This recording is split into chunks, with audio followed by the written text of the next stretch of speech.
예레미야 9장 17절부터 22절까지 말씀 함께 보도록 하겠습니다. 제가 읽겠습니다. 만군의 여호와께서 이와 같이 말씀하시되 너희는 잘 생각해보고 곡하는 부녀를 불러오며 또 사람을 보내 지혜로운 부녀를 불러오되 그들로 빨리 와서 우리를 위하여 애곡하여 우리의 눈에서 눈물이 떨어지게 하며 우리 눈꺼풀에서 물이 쏟아지게 하라. 이는 시온에서 통곡하는 소리가 들리기를 우리가 아주 망하였구나. 우리가 크게 부끄러움을 당하였구나. 우리가 그 땅을 떠난 것은 그들이 우리 거처를 헐었음이로다 하미로다. 부녀들이여 여호와의 말씀을 들으라. 너희 귀에 그 입의 말씀을 받으라. 너희 딸들에게 애곡하게 하고 각기 이웃에게 슬픈 노래를 가르치라. 무릇 사망이 우리 창문을 통하여 넘어 들어오며 우리 궁실에 들어오며 밖에서는 자녀들을 거리에서는 청년들을 멸절하려 하느니라. 너는 이같이 말하라.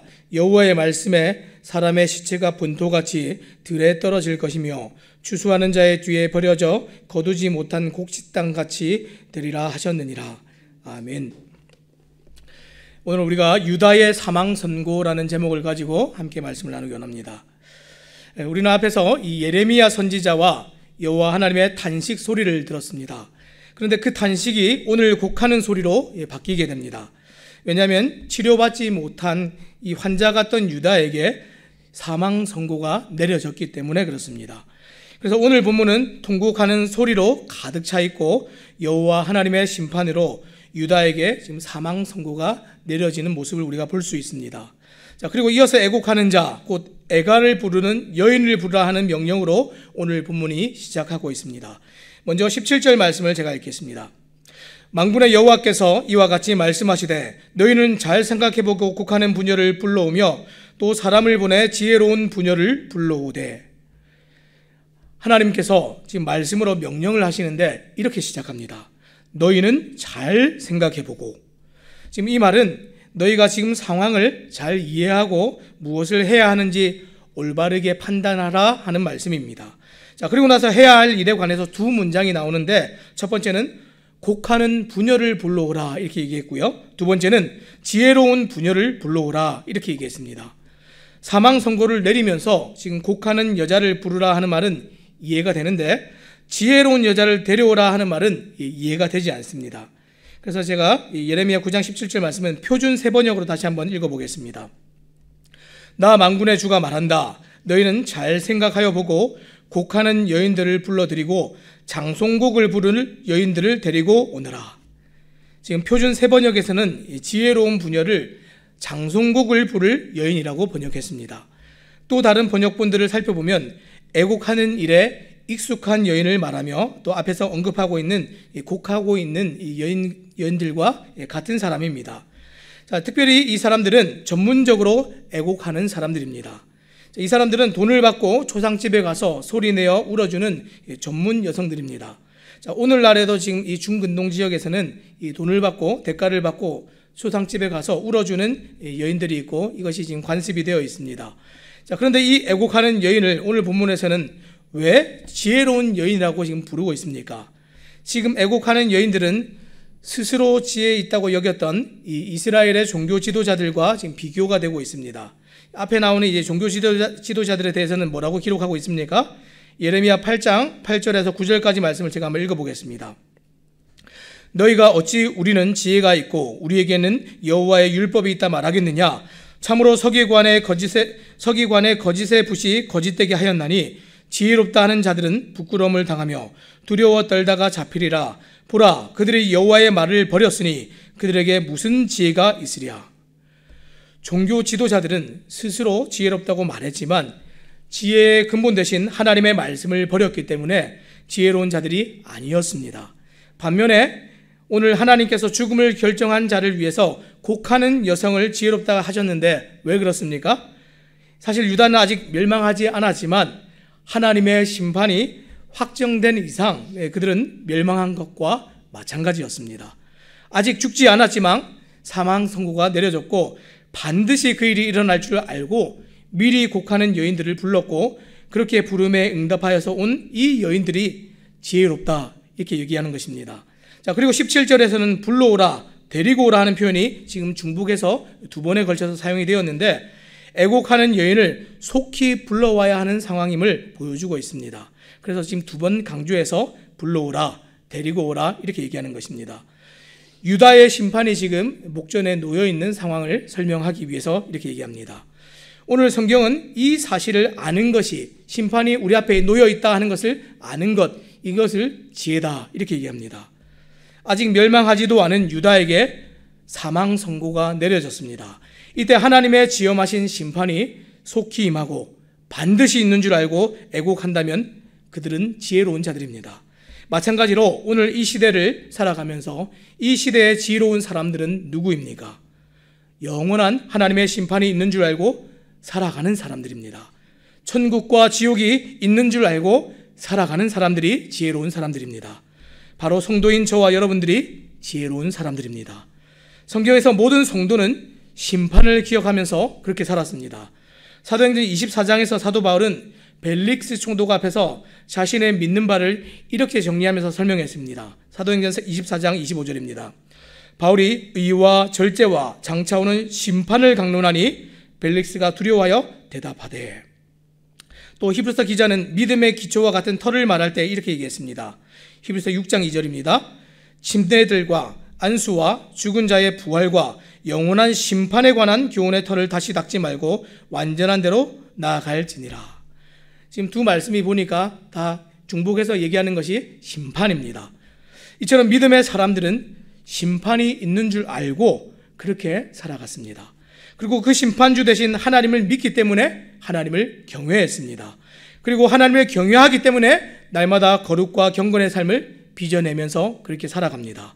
그래서 오늘도 하나님의 심판이 있음을 알고 잊지 않는 자가 지혜로운 사람들입니다. 자, 그러면 두 번째로 유다 백성들은 왜 애곡하는 여인이 필요합니까? 자, 18절 말씀 제가 읽어보겠습니다. 그들로 빨리 와서 우리를 위하여 애곡하여 우리의 눈에서 눈물이 떨어지게 하며 우리 눈꺼풀에서 물이 쏟아지게 하라. 지금 전문적으로 눈물을 흘리는 여성과 달리 유다는 자신에게 닥친 죽음 앞에서도 눈물이 나지 않습니다. 자신들에게 미칠 참상을 제대로 인식하고 볼 수 없어서 울지 않습니다. 선지자들이 이것을 가르쳐줘도 믿지 않으니까 울지 않습니다. 그 어떤 죽음에 대해서도 슬픔을 공감하거나 애도하지 못합니다. 그래서 그들은 누군가의 도움을 받아야 눈물을 흘릴 수 있었습니다. 자, 이런 이유로 오늘 본문은 그들을 대신하여 애곡하는 지금 전문가를 부르게 하신 것입니다. 자, 그리고 그 애곡하는 여인들이 빨리 와서 눈물이 나도록 도우라 이렇게 얘기하고 있습니다. 자, 그런데 여기서 주목해야 될 것이 있는데 눈에서 떨어지던 그 눈물을 두 번째로 언급할 때는 뭐라고 얘기합니까? 눈꺼풀에서 쏟아지는 물 이렇게 표현했습니다. 자, 이것은 유다가 흘리는 눈물이 지금 물이라고 표현한 것이 강이나 바다와 같이 큰 물을 이루게 될 것을 지금 보여주고 있습니다. 그래서 예레미야 애가에서는 눈물이 터져버린 이 유다의 모습을 이렇게 기록합니다. 예레미야 애가 2장 18절 말씀입니다. 그들의 마음이 주를 향하여 부르짖기를 딸 시온의 성벽아 너는 밤낮으로 눈물을 강처럼 흘릴지어다. 결국 멸망하여서 이 모든 참상을 당하게 되는 이 유다는 눈물을 강물처럼 흘리게 된다는 겁니다. 자, 그러면 눈물이 왜 큰 물이 됩니까? 자, 19절 말씀입니다. 이는 시온에서 통곡하는 소리가 들리기를 우리가 아주 망하였구나. 우리가 크게 부끄러움을 당하였구나. 우리가 그 땅을 떠난 것은 그들이 우리 거처를 헐었음이로다 함이로다. 애곡하는 여인의 소리로 인해서 시온에서 애곡하는 소리가 들리기 시작합니다. 그리고 제일 먼저 들리는 소리는 우리가 망하였다 하는 소리였습니다. 자, 이것은 유다가 이제 정복당한 상황임을 말해주고 있습니다. 그리고 정복당할 뿐 아니라 부끄러움을 당하였구나 또 이렇게 표현하고 있습니다. 이 부끄러움을 당하였구나 하는 것은 지금 전쟁포로로 끌려갈 것을 염두에 두고 하는 이야기입니다. 자, 그리고 마지막으로 떠나는 이유는 거처가 허물어졌기 때문에 떠나게 되었습니다. 자, 이것은 예루살렘 성전이 멸망할 것을 연상시키면서 이것은 곧 유다의 멸망을 예고하고 있습니다. 지금 자신에게 죽음이 닥쳐도 인정하지 않거나 인식하지 못하는 사람처럼 우리 주변에 이렇게 영적으로 무감각하고 이 슬픔이 도무지 공감되지 않아서 울지 못하는 사람들이 있지 않습니까? 심판주 대신 하나님을 알지 못하고 하나님 앞에 죄와 영원한 형벌이 무엇인지 알지 못하기 때문입니다. 하나님을 아는 지식이 없어 이 영적인 모든 일에 무감각하고 진리의 말씀을 믿지 않고 자신들이 처한 슬픈 현실을 공감하지 못하는 사람들입니다. 사람들은 오늘도 이 하루를 아프지 않고 고통 없이 잘 사는 것처럼 그렇게 여깁니다. 주변에 있는 우리 많은 사람들 한번 보십시오. 하나님을 알지 못해도 나는 사는 것에 아무 지장이 없습니다. 많은 사람들이 이렇게 얘기하지만 아닙니다. 실상은 이미 사망 선고가 내려지고 죽어가고 있는 사람들과 같습니다. 단지 그들은 무감각하고 정상적인 것은 아무것도 공감하지 못하는 사람들일 뿐입니다. 그래서 이런 유다에게 애곡하는 여인이 필요했던 것처럼 모든 죄인들에게 복음 전도자들이 필요하고 대신 울어줄 사람들이 필요합니다. 자, 그러면 마지막으로 애곡하는 여인들은 구체적으로 어떤 일을 했습니까? 20절 말씀입니다. 부녀들이여 여호와의 말씀을 들으라. 너희 귀에 그 입의 말씀을 받으라. 너희 딸들에게 애곡하게 하고 각기 이웃에게 슬픈 노래를 가르치라. 지금 불려온 애곡하는 여인들이 하게 되는 구체적인 일이 지금 두 가지가 나오고 있습니다. 첫째는 딸들 곧 이스라엘로 하여금 애곡하게 하는 것이고, 두 번째는 이웃들 곧 옆에 있는 사람들에게 슬픈 노래를 가르치는 것입니다. 지금 이 장면은 이 고대의 전승 방식들을 지금 보여주고 있는데, 유대인들은 한 분야의 전문가가 대를 이어서 자녀들에게 전문적인 기술을 전수해서 전문적인 기능을 수행할 수 있도록 그렇게 가르쳤습니다. 따라서 딸들에게 애곡을 가르치는 것은 자자손손 애곡이 이어지게 되리라 하는 의미를 내포하고 있습니다. 자, 그리고 이 일을 감당하는 애곡하는 여인들은 이 20절 상반절에 보니까 여호와 하나님의 말씀을 듣고 새긴 사람들이었습니다. 따라서 이 애곡을 하는 여인들이 하는 일은 지금 하나님의 말씀을 가지고 사명을 감당하는 일을 하고 있습니다. 자, 그러면 이들이 이렇게 하나님께서 부여한 사명을 감당하게 된 배경이 무엇입니까? 자, 21절 말씀 제가 한번 읽어보겠습니다. 무릇 사망이 우리 창문을 통하여 넘어 들어오며 우리 궁실에 들어오며 밖에서는 자녀들을 거리에서는 청년들을 멸절하려 하느니라. 지금 사망이 창문을 통하여서 넘어서 들어오고 있습니다. 지금 이것은 북방에서 오는 대적을 비유적으로 지금 표현하고 있는 것인데, 이들은 왕궁과 거리를 다니며 아이들과 청년들을 치고 있습니다. 무슨 말입니까? 죽음의 대상이 현 세대를 포함한 지금 다음 세대들까지 다 내포하고 있다 하는 이야기입니다. 여호와 하나님의 분노가 그들에게 임하는 모습이 이 예레미야 선지자가 앞에서 언급한 말씀과 너무도 일치하고 있습니다. 앞에서 예레미야 선지자가 뭐라고 얘기했습니까? 6장 11절 말씀 제가 한번 읽어보겠습니다. 그러므로 여호와의 분노가 내게 가득하여 참기 어렵도다. 그것을 거리에 있는 아이들과 모인 청년들에게 부으리니 남편과 아내와 나이 든 사람과 늙은이가 다 잡히리로다. 지금 이전 시대에 하나님 앞에 범죄한 세대들은 말할 것도 없고 아이들과 청년들이 다 함께 멸절되고 심판받고 망하고 있습니다. 이 다음 세대들의 죽음은 애굽의 장자를 쳤던 사건을 지금 떠올리게 하고 있습니다. 출애굽기에서는 하나님을 거역한 애굽의 장자를 쳤지만, 그런데 지금 예레미야서에서는 이 장자에게 국한하지 않고 어떻게 하고 있습니까? 하나님을 거역한 유다의 아이들과 청년들, 곧 다음 세대 전체가 다 멸절되고 있습니다. 이것이 지금 제일 큰 차이입니다. 이것은 이스라엘 전체에 내릴 하나님의 심판이 애굽에 내린 것보다 훨씬 더 심할 것이라는 것을 지금 보여주고 있습니다. 자, 그리고 마지막 22절의 비유는 그 하나님의 심판의 정도가 어느 정도까지 할 것인지 그것을 보여주고 있습니다. 자, 마지막 22절 말씀을 제가 읽어보겠습니다. 너는 이같이 말하라. 여호와의 말씀에 사람의 시체가 분토같이 들에 떨어질 것이며 추수하는 자의 뒤에 버려져 거두지 못한 곡식단같이 되리라 하셨느니라. 이것은 유다의 백성들이 대량 학살을 당할 뿐 아니라 아무렇게나 내팽겨질 것에 대한 비유입니다. 여기서 분토라고 이제 얘기를 했는데, 분토는 썩는 냄새를 풍기는 지금 거름을 의미합니다. 따라서 22절 이 상반절은 이 유다 백성의 시체가 밭에 흩뿌려져 거름처럼 버려질 것이다 하는 그런 비유로 지금 보여주고 있고요. 온 땅이 악취로 가득하게 되리라 하는 예언의 말씀입니다.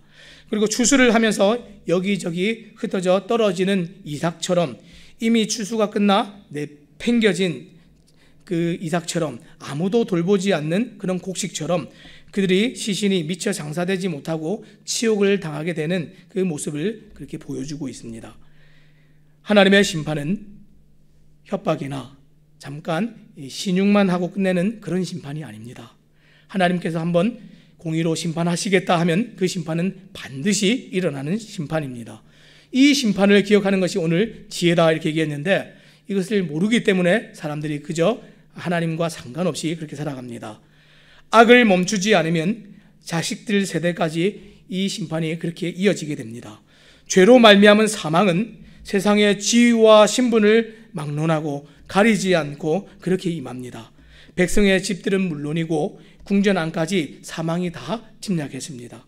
아이들은 거리에서, 청년들은 광장에서, 모든 사람들이 보는 그 눈앞에서 공공연하게 칼에 다 쓰러졌습니다. 그리고 쓸모없는 볕단처럼 그렇게 버려졌습니다. 따라서 애곡하는 자들은 와서 이 현실을 슬퍼하고 장래의 심판을 말하는 그 지혜로운 사람들이 지금 애곡하는 사람들입니다.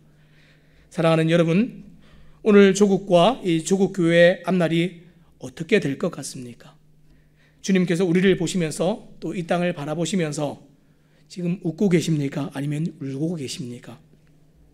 자신들의 창조주를 알지 못하고 죄가 무엇인지 알지 못하고 심판주의 영원한 심판이 무엇인지 알지 못하며 천국과 지옥을 알지 못하고 결국 자기가 죽어가고 있는지도 알지 못하고 자기의 자녀들이 죽어가고 있는 것도 도무지 알지 못하고 어느 때보다 무감각하고 공감하지 못하는 세대를 오늘 우리가 보고 있습니다.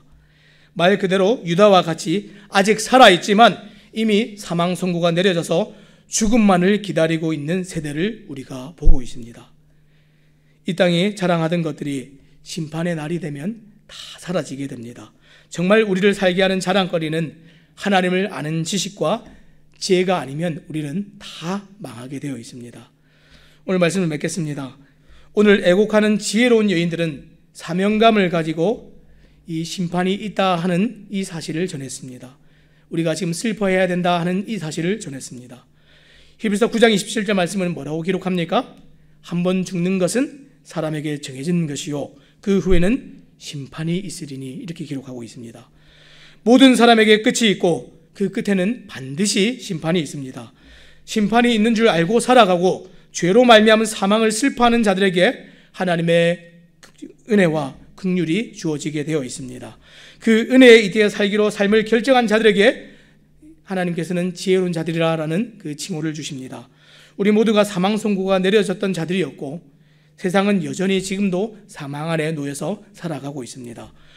오늘 하루를 우리가 살면서 성도인 우리의 사명과 부르심은 죄와 사망을 이기신 예수님의 부활의 복음을 전하는 것임을 우리가 다시 한번 기억하고 다음 세대들에게 또 내가 만나는 모든 이웃들에게 구원의 복음을 전하는 또 세상이 지혜가 되고 또 세상의 빛과 소망과 또 이 구원의 통로가 되는 그런 삶을 또 살아가는 또 새삼침내교회 모든 성도님들이 되시기를 우리 주님의 이름으로 부탁드립니다.